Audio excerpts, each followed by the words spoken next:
Right, have a seat.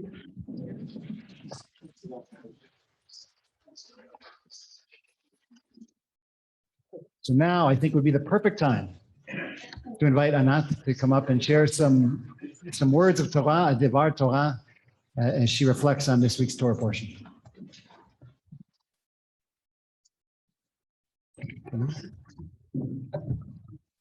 Thanks. Shabbat shalom. Shabbat shalom. Well, first, thank you very much for inviting me to come here. When I contacted, I said, hey, I'll be there for Shabbat. And they immediately said, oh, please come, which is amazing. To be back in Palo Alto is a treat, a real treat. So we have just finished reading the first 4 books. Actually, we've just finished reading 4 books of Torah, right? And today, this Shabbat, we begin the next book, Dvarim, Deuteronomy.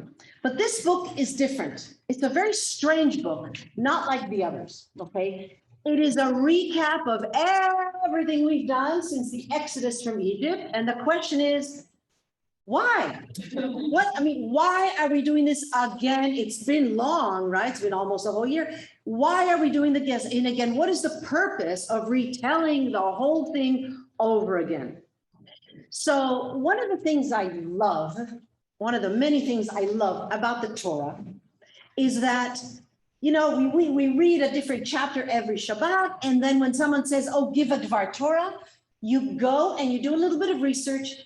And you always find something that you connect to. It doesn't matter who you are, but there's always somebody that gave something and you read and you can always connect it to you. And I find that absolutely fascinating. So as I did my research, I found Rabbi Jonathan Sachs, Zichrono Livracha. And this is his interpretation of why is this book so different and why is it so fascinating. So he says that there are archaeologists found several cuneiform tablets, okay, from the 3rd millennium BCE, which I was like, wow, that's awesome, right?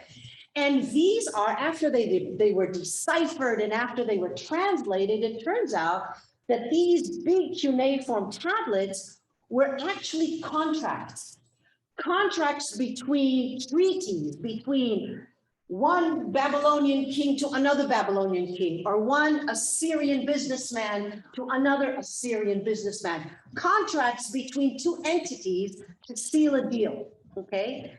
And all of these have the same pattern.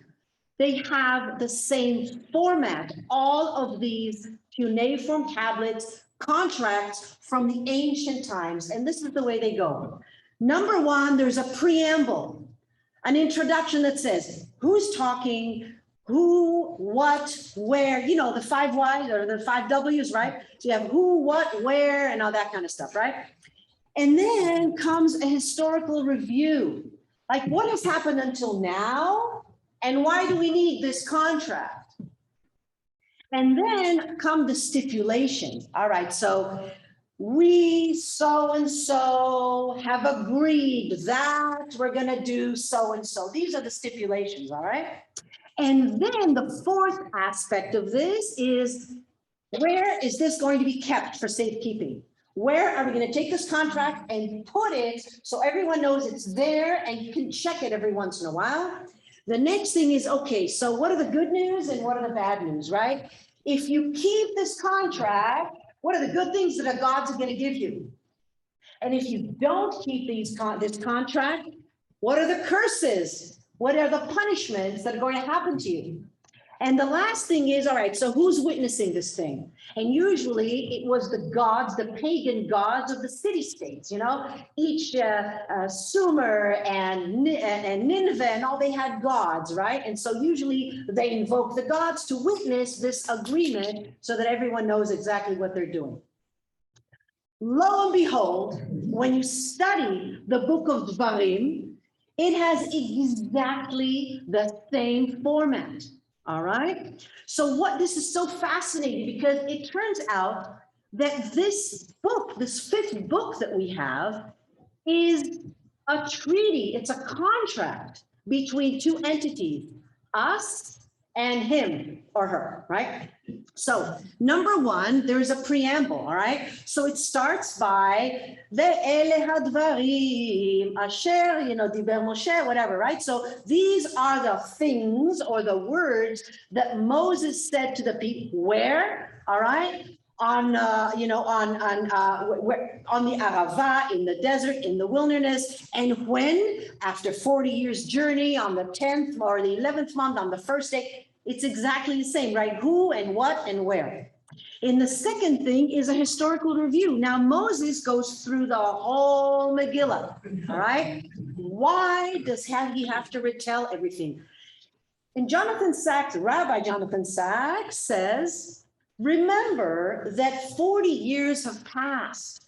These are not the same children of Israel that left Egypt. This is the second generation. All right. And Moses has to go through the retelling because this generation does not remember the slavery, the hardship. They don't remember how hard it was to pack yourself up and move out of Egypt. They don't remember the exodus from Egypt. By retelling the story, Moses makes sure that this generation is on the same page.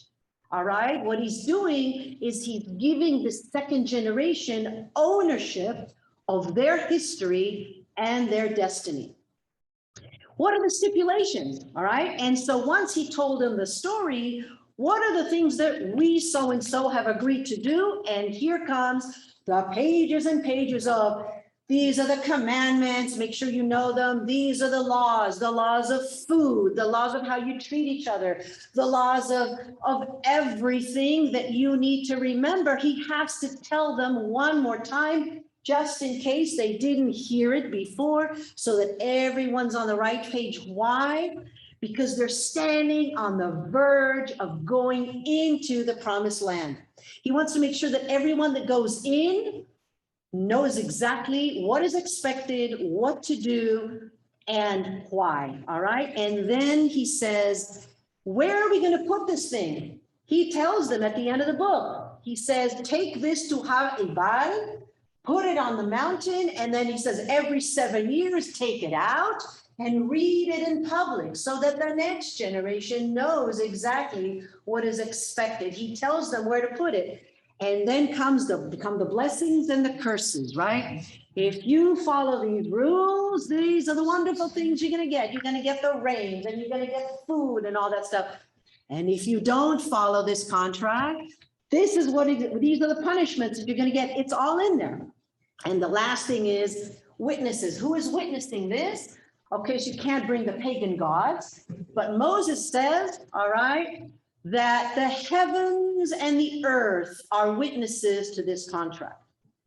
So what an amazing book this is. Now we know why this is here. So you've got 4 books of Torah, and then this is the treaty. This is the treaty between God and the children of Israel. It sets in motion the rest of our history. It makes sure that the second generation completes and fulfills God's promise. They are on the threshold of entering the promised land, right on the edge of the wilderness, looking into the land promised to them by God. And Moses just wants to make sure that they understand the implications. And in the chapter of Dvarim that I read, that's why I wanted to do it before, right? Moses reminds the children of Israel of their long and circuitous journey from Mount Sinai to Paran, to Hatzerot, to Kadesh Barnea. And he numbers some of the many peoples that live in this land. This land that you're going into already has people in it. He mentions the Amorites, the Ammonites, the Canaanites, and later on there are more and more people mentioned. He probably stood out there looking over the Dead Sea, and he's pointing to the land, right? And he says to them, go and get to know the Arava and the Shfela and the Negev and the seashore, all the way to the Euphrates River. He says, God said, this is the land I give you to inherit, the land I promised to your forefathers, Abraham, Yitzhak, and Yaakov, and to their descendants. And then there they were, right on the verge of entering the promised land. God's promise has been fulfilled, and now what do they do with it? So my thing is that a lot of water, much water has flowed on the Jordan River since then. And the way I look at things is that now history is ours to make once again. All right. History is not something that happens to us, but history is what we do with what happens to us. And I believe that as a people, we have been called to return to this beautiful land promised to us in our story once again. We fulfilled that 73 years ago. And now, as a young independent country, we must remember that although we are in charge today, there are other people living in this land, sharing it with us, just like in the ancient times. It's not a new thing. There were people there before, and there are people there now that are others. So the question is, how should we behave? How do we treat the other? How do we share this beautiful land with the other people? How do we fulfill our destiny while being true to our values of tzedek, tirdof, justice, and loving kindness? These are the Dvarim, the things that we must figure out today in our time. And it's not easy. It's very complicated. But what we do now is our responsibility. We are in charge. It is up to us. And this has reverberated in my mind ever since I made Aliyah. It's one of the reasons I made Aliyah. Come on, there's a lot of work to do. Let's go. And by the way, we need you. There's a lot of work to do. And when the pandemic hit, I knew I had to go to the virtual world, but I didn't want to do the same old, they said Jerusalem and this is this, which is fine. I wanted to do something a little bit different. And I'm so fulfilled and happy. And I feel that I'm accomplishing something by having people join me on these virtual tours to meet the others. There are a lot of other people in Israel, and we have to figure out a way to share this land, to share our living together. And it is possible. So thank you very much. And I hope to continue this relationship further. Amen. Shalom. Shabbat shalom and yesher koach. Yesher koach. Thank you so much, Anat, for literally putting Dvarim in context, the book of Deuteronomy, and also, as you said, putting the history in the context of today. And you didn't use the word, but again, the tapestry of Israel was right there at that time. And thank you for bringing it to life today for all of us. Yesher koach. I'm just